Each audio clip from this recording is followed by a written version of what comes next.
Il est 1h cette nuit. La traque se termine dans un buisson sur la place du tribunal de Bordeaux, en plein centre-ville. Peu avant minuit, la police est appelée. Un sanglier a été repéré aux alentours de la gare. L'animal commence alors sa course folle. Il remonte les grands axes, cours de la Marne, cours Aristide-Briand.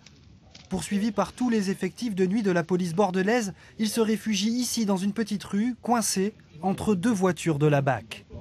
On a fait venir en fait les patrouilles disponibles à proximité du centre-ville pour essayer de faire comme une nasse. Il y avait quatre véhicules engagés, 2 véhicules qui ont permis de bloquer la bête, qui d'ailleurs en passant nous a un petit peu abîmé le matériel.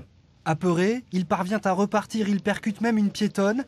Il se cache ici, place de la République, où il sera abattu par un chasseur habilité. C'est la première fois qu'un sanglier s'égare jusque dans les rues de Bordeaux, mais depuis quelques semaines, ces animaux s'approchent de plus en plus des zones urbaines. Le week-end dernier, ces chasseurs en abattaient 3 aux portes de Bordeaux. Là, cette semaine, c'est arrivé 2 fois. C'est arrivé mardi sur Isine, en plein centre des villes, d'Isine, rue du Lagunet.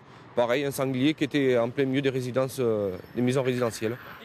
Depuis le mois de septembre, à la demande de la préfecture ou de particuliers, plus de 50 sangliers ont été abattus dans l'agglomération bordelaise.